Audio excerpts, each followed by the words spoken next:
Hello guys, आपका स्वागत है हमारे चैनल जेके स्टडी स्टफ में। आज की वीडियो में हम बात करने आ रहे हैं ड्यू कॉलेज के ऐसे स्टूडेंट जो सोल रेगुलर या फिर एनसीएफ से बिलोंग करते हैं और साथ ही साथ वो अभी सेकंड सेमेस्टर में, और उनके पास जो कोर्स है वो है बीए पॉलिटिकल साइंस ऑनर्स।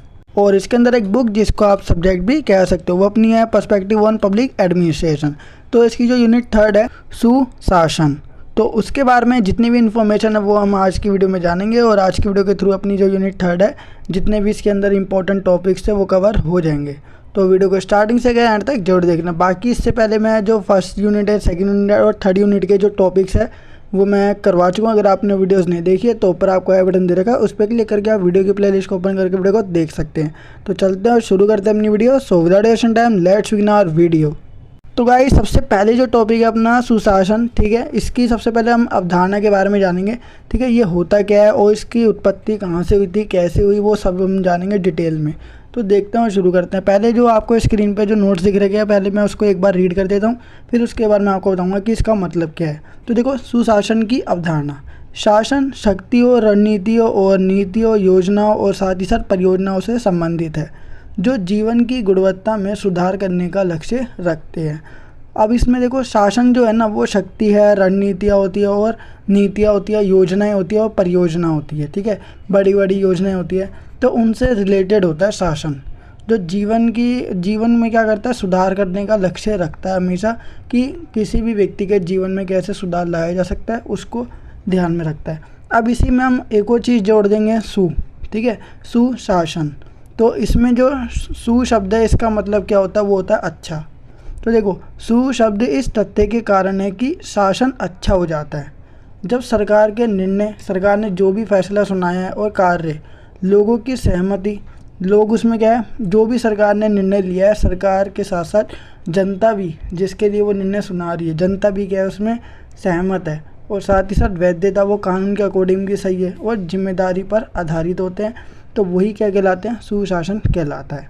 सुशासन प्रकाशित नागरिकता और जिम्मेदार और संवैधानिक सरकार का मतलब है। ठीक है, ऐसी सरकार जो जिम्मेवारी भी निभाती है और साथ ही साथ नागरिकों को खुश भी रखती है, और साथ ही साथ एक और कि संविधान के अकॉर्डिंग वो कोई ना कोई नीति, नियम या फिर फैसले जो है वो सुनाती है। ठीक है, संविधान का उल्लंघन नहीं करती। तो यही है एक अच्छा शासन जिसको हम बोलते हैं सुशासन। यह इस सवाल का जवाब देता है कि समाज में सुधार और विकास कैसे लाया जाए। ठीक है, समाज में जो भी बुराई है उनका अंत कैसे हो, यह सुशासन करता है, और साथ ही साथ विकास कैसे किया जाए तो इस पर भी क्या करता है, विचार करता है कौन, सुशासन। यह नागरिकों, समुदायों और समाज की ज़रूरतों और मांगों पर ध्यान केंद्रित करता है। ठीक है, ये नागरिकों पर भी ध्यान देता है क्योंकि सरकार को किसने बनाया, जनता ने बनाया, तो उन पर भी ध्यान देता है। जितने भी ग्रुप्स हैं, समुदाय हैं, उन पर भी ध्यान देगा। ठीक है, और साथ ही साथ समाज की क्या क्या ज़रूरतें हैं और उनकी क्या क्या मांगे हैं उन पर ध्यान केंद्रित करता है। ठीक है, यही क्या होगा, अच्छा शासन होगा अगर वो इन सब पर ध्यान दे। अगर वो अपने ही हित की ओर, मतलब कि जैसे कि सरकार अगर अपने ही बारे में सोचेगी तो वो एक स्वार्थपूर्ण वाली सरकार हो जाएगी, तो वो सुशासन नहीं होगा। सुशासन का अर्थ है कानून के अनुसार समानता और कानून के तहत समान संरक्षण के साथ शासन करना। ठीक है, कानून के अनुसार जितने भी लोगों को, मतलब जो भी जिस भी प्रकार की समानता है, जैसे कि आपको पता है मौलिक अधिकार के अंतर्गत जो भी समानता का अधिकार है, अगर उससे रिलेटेड बात होती है, उसका उल्लंघन किया जाता है तो उसको ठीक करने का काम कौन करता है, सुशासन करता है। ठीक है, एक अच्छे शासन में किया जाता है तो ही वो अच्छा शासन कहलाएगा। कानून के तहत समान संरक्षण के साथ शासन करना, हर किसी को क्या करना, बराबरी के साथ सेफ्टी प्रोवाइड करवाना, वो क्या है, शासन कहलाता है। ठीक है, अच्छा शासन कहलाता है। तो ये सभी चीज़ें जो भी हमने ऊपर पढ़ी वो सब किस में आती है, सुशासन में या अच्छे शासन में आती है। तो ये एक प्रकार की क्या है, विशेषता भी कह सकते हो कि अच्छे शासन को पहचाना कैसे जा सकता है, तो इस प्रकार से पहचान सकते हैं अगर ये सभी गतिविधियाँ हो रही है। तो लोगों के कल्याण को सुनिश्चित, मतलब तय करने के लिए कि लोगों का जो कल्याण है, ये भला है, वो कैसे होगा, सुशासन का दावा है कि वहाँ उचित तरीके से निर्देशित सरकारी कर्मचारियों या फिर रोजगार, ठीक है, सबको रोजगार मिलना चाहिए, तभी वो अच्छा शासन होगा। अगर सभी लोग बेरोजगार है तो वो शासन बेकार होगा। ठीक है, इस प्रकार सुशासन सभी की खुशी और भलाई का मतलब है। सीमित सरकार, कानून का राज्य और उचित रूप से निर्देशित ब्रोकरेशन और अनुशासित शासकों, निश्चित मजदूरी कानून और व्यवस्था को बनाए रखने और भ्रष्टाचार को रोकने और प्रशासन में समन्वय लाने के लिए सुशासन की जो व्यवस्था वो लाई गई है। ये एक लोकतांत्रिक ढांचे में एक अच्छी तरह से संगठित प्रशासन से जुड़ा हुआ है। एक प्रशासन जिसे नागरिक के अनुकूल, विचारशील और पहुंचने योग्य माना जाता है। सरकार को अच्छी तरह से संगठित, प्रभावी और आर्थिक और साथ ही साथ नैतिक होना चाहिए। ठीक है, सरकार को इस प्रकार का होना चाहिए कि वो सबको जोड़ के रखे और सभी लोगों पर उसका प्रभाव भी हो और आर्थिक और नैतिक होना चाहिए उसमें। ठीक है, सरकार की ये विशेषताएं हैं। सरकार की प्रक्रिया उचित होनी चाहिए, तर्कसंगत होनी चाहिए और निश्चित होनी चाहिए। सुशासन कुछ ऐसा नहीं है जो सरकार प्राप्त कर सकती है, इसके बजाय ये नागरिकों और संगठनों के सहयोग और भागीदारी पर निर्भर करता है। वास्तव में सुशासन राजनीतिक और संस्थागत जो भी इंस्टीट्यूशनल जो प्रोसेस होते हैं और परिणामों से संबंधित है, जो विकास लक्ष्यों को प्राप्त करने के लिए ज़रूरी है। ठीक है, इस प्रकार सुशासन समाज के सभी खंडों पर लागू होता है, जैसे कि सरकार, कानून, न्यायिक, मीडिया और निजी क्षेत्र, कॉरपोरेट सेक्टर और सहकारी कंपनी, पंजीकरण अधिनियम के तहत पंजीकृत समाज और गैर सरकारी संगठन नागरिक अच्छे प्रबंधन के केंद्र में है। तो ये जितनी भी चीज़ें हैं ना, ये सारे के सारे क्या है, खंड है। जो भी मैंने पढ़ा, सरकार, कानून, न्यायिक, मीडिया, निजी क्षेत्र, कॉरपोरेट जो भी सेक्टर वगैरह या फिर पंजीकरण अधिनियम, जितने भी है ना, ये क्या है, इनका जो भी प्रबंधन है वो बहुत बढ़िया तरीके से किया गया। तो हम कह सकते हैं कि ये सभी खंड क्या है, सुशासन समाज के अंतर्गत आते हैं और इनको लागू भी किया जा चुका है। नागरिक केंद्रीय प्रशासन और सुशासन के हाथों में चलते हैं। इसके बाद देखो, जो सुशासन है उसका उदय कैसे हुआ वो हम जानेंगे। प्लेटो और अरस्तु ने भी आदर्श राज्य की कल्पना को प्रस्तुत किया था। ठीक है, एक आदर्श राज्य क्या है उसकी कल्पना, जो संकल्पना थी उसको पेश किया था, तथा प्लेटो के द्वारा दार्शनिक राज्य गठित करने की संकल्प व्यक्त की गई थी। भारतीय ग्रंथ महाभारत, ऐतरेय ब्राह्मण ग्रंथ और रामायण, कौटिल्य का अर्थशास्त्र या कामदंग का नीतिसार और शुक्राचार्य के नीतिसार तथा सोमदेव सूरी के नीति वाक्य अमृत के सुशासन की संकल्पना का उल्लेख प्राप्त होता है इन सब से।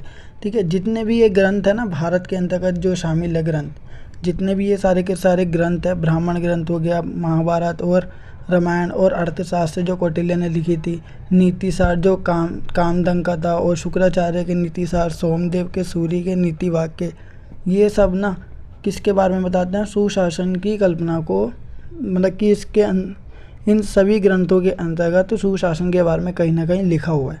यद्यपि लेकिन फिर भी सुशासन की संकल्पना एक प्राचीन संकल्पना है, लेकिन वर्तमान समय में इसकी महत्ता को पुनः उजागर किया गया और 1990 के बाद इस कल्पना पर सबसे ज़्यादा बल दिया जा रहा है। ठीक है, ये प्राचीन है, बहुत प्राचीन, कई समय से चला आ रहा है, लेकिन 1990 के बाद इसे दोबारा से क्या किया गया, बहुत ज़्यादा इस पर बल दिया जा रहा है और इसको उजागर किया जा रहा है दोबारा से। 1989 में विश्व बैंक ने सुशासन की कल्पना की प्रतिपादित, मतलब सुशासन की जो कल्पना थी उसको प्रतिपादित किया, उसको पेश किया विश्व बैंक ने। ठीक है, 1992 में विश्व बैंक रिपोर्ट में सुशासन की अवधारणाओं को बहुत ज़्यादा बड़े रूप में विश्लेषित किया गया था, उसकी जांच पड़ताल की गई थी। ठीक है, इसके बाद सुशासन की कल्पना पर सभी देशों ने विचार विमर्श किया जाने लगा और अंतर्राष्ट्रीय मुद्रा को, जिसको बोलते हैं IMF, के द्वारा सुशासन को ऋण मंजूर करने के लिए एक मापदंड के रूप में स्वीकार कर लिया गया था। फिर उसके बाद जब इस पर विचार विमर्श किया गया तो IMF के द्वारा इसको ऋण मंजूर करने के लिए इसको क्या कर लिया, एक्सेप्ट कर लिया था, जो सुशासन की व्यवस्था है उसको। इसके बाद बोला गया है कि 1992 के विश्व बैंक रिपोर्ट के अनुसार सुशासन की कल्पना में निम्नलिखित तत्व शामिल है। पहला है राजनीतिक जवाबदेही, कि राजनीति के प्रति जवाबदेही होना चाहिए, उसको पलट कर जवाब देना चाहिए अगर कोई भी किसी प्रकार का डाउट है तो। दूसरा आता है राजनीतिक शक्ति के प्रयोग को न्याय संगत बनाने के लिए नियमित चुनाव करने चाहिए।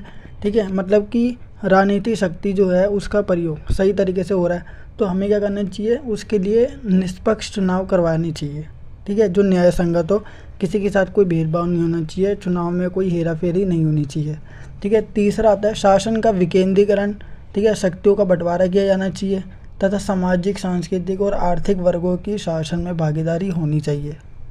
फिर इसके बाद आता है विधि का शासन होना चाहिए।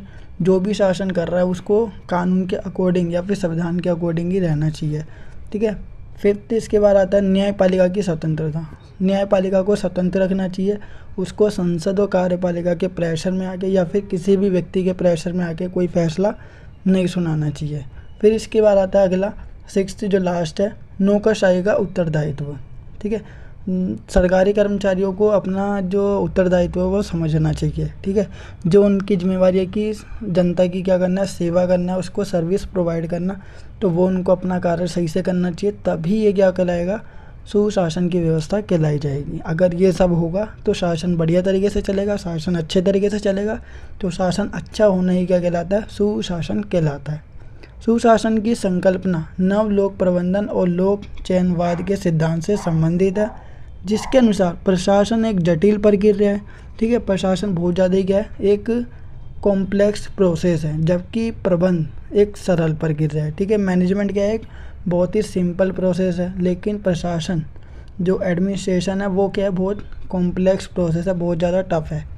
तथा सरकार के कार्यों को भी प्रबंधकीय स्वरूप में संपादित किया जाना चाहिए, ठीक है। सरकार के जितने भी कार्य है उसको भी प्रबंध में वो करना चाहिए, पास करना चाहिए, क्योंकि सरकार के जितने भी कार्य वो बहुत ज़्यादा ईजी है, ऐसा माना जाता है।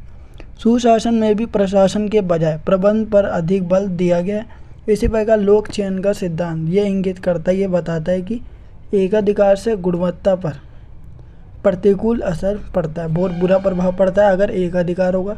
तथा प्रतियोगात्मक बाजार में, मतलब अगर बहुत सारे लोग होंगे बाजार में, कंपटीशन वाला अगर मार्केट होगा, तो उसमें लोगों की गुणवत्ता सेवा प्रदान होती है या प्राप्त होती है, ठीक है। क्योंकि एक अधिकार में क्या होगा, एक व्यक्ति के पास बस एक ही चॉइस होगी, तो उससे हो सकता है कि वो वाली जो चॉइस है वो पसंद ना है, तो इसलिए प्रतियोगात्मक बाजार होना चाहिए, जिससे क्या हो, अगर एक व्यक्ति की चीज़ पसंद नहीं आ रही तो दूसरे व्यक्ति के पास जाया जा सके। सरकार को आर्थिक क्षेत्रों में न्यूनतम हस्तक्षेप करना चाहिए, ठीक है, तथा निजी संगठनों को प्रोत्साहित करना चाहिए। यह कारण है कि सुशासन की संकल्पना में सरकार को उत्प्रेरक के रूप में स्वीकार किया गया है, जो स्वयं कार्य करने के बजाय लोगों को कार्य करने के लिए प्रेरित कर सके। सामान्य रूप से सुशासन की अवधारणा पारदर्शी, जवाबदेही, विकेंद्रीकरण और जन सहभागिता, सामूहिक कार्य तथा बाजारीकरण आदि के रूप में परिभाषित की जाती है, तथा सरकार को एक उत्तरदायी सरकार और नागरिकों के शिकायत निवारक सरकार के रूप में देखा जाता है। अब देखो इसके बाद बोला गया सुशासन की जो कल्पना है, जो भी ये प्रोसेस है ना सुशासन वाला, सॉरी वो जो अवधारणा है वो कुशासन का विलोम है। सुशासन अच्छा शासन होता है, कुशासन बुरा शासन होता है, ठीक है। तो ये दोनों के एक दूसरे के बिल्कुल अपोजिट है। विलोम मतलब होता है अपोजिट, ठीक है। यानी किसी भी प्रकार की बुराई सुशासन की बाधा है। अगर कोई भी प्रशासन और शासन करने में कोई भी बुराई सामने आ रही है तो वो सुशासन के अंदर क्या डाल रही है, बाधा डाल रही है, उसको नुकसान पहुंचा रही है, ठीक है, उसके काम को रोक रही है। सामान्य रूप से ऐसी शासन व्यवस्था जिसमें जनता के प्रति पूर्ण जवाबदेही, पूर्ण संवेदनशीलता और एवं पारदर्शिता विद्यमान हो, तथा विधि के शासन को पूर्ण रूपेण क्रियान्वित किया जा रहा हो, तथा सरकार में जन सहभागिता मतलब जनता की भागीदारी और विकेंद्रीकरण को यथोचित महत्व दिया जा रहा है। विकेंद्रीकरण मतलब शक्ति का बंटवारा, एक व्यक्ति के पास सारी शक्तियाँ नहीं है बल्कि शक्तियों को बांटा जा रहा हो, ठीक है।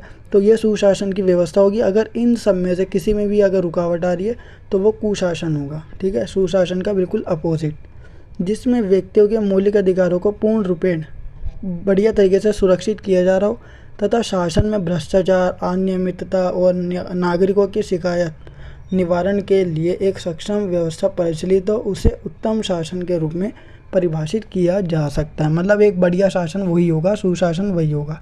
उत्तम शासन व्यवस्था या सुशासन व्यवस्था एक ही है, ठीक है। सुशासन की विशेषताएं क्या है वो देखो। सुशासन की मुख्य 7 विशेषताएं या फिर कुछ विशेषताएं जो नीचे दे रखी है। तो देखो, पहला जिम्मेदारिता सुशासन की मुख्य विशेषता में से एक जिम्मेदारी है। कानून के राज्य के अनुसार जिम्मेवारी जो होती है और पारदर्शिता की आवश्यकता होती है, ठीक है। सुशासन के लिए जिम्मेदारी और पारदर्शिता की ज़रूरत होती है। ये सरकार के नागरिकों के लिए, साथ ही साथ निजी क्षेत्र और गैर सरकारी संगठन के लिए भी होना चाहिए। ये सबके लिए होना चाहिए, ठीक है, सरकार, नागरिकों के लिए और साथ ही साथ निजी क्षेत्र और गैर सरकारी क्षेत्र जितने भी संगठन हैं उन सबके लिए होना चाहिए। दूसरा, भागीदारी ये केवल समाज के सभी खंडों, पुरुष, महिला और अल्पसंख्यकों, गरीबों और इसी तरह के शामिल होने के लिए था। तीसरा, पारदर्शिता। पारदर्शिता का मतलब होता है कि जानकारी को ऐसे तरीके से पेश किया जाना चाहिए कि यह किसी भी देश के नागरिकों के लिए आसान हो, ठीक है, या आसानी से उपलब्ध हो सके। फिर इसके बाद आता है कानून का राज्य। ये तर्क देता है कि अच्छा शासन तब है जब कानून का पालन किया जाता है, एक नागरिक या माता पिता के अधिकारों का सम्मान किया जाता हो, और साथ ही साथ सरकार के कानूनी, कार्यकारी और न्यायिक शाखाओं को नागरिक के प्रति निष्पक्ष, मतलब वो पक्ष नहीं किया जाना चाहिए और विचलित होना चाहिए, ठीक है, उसको बहुत ज़्यादा ही विचलित होना चाहिए, मतलब कि रिजल्ट का वेट करते समय।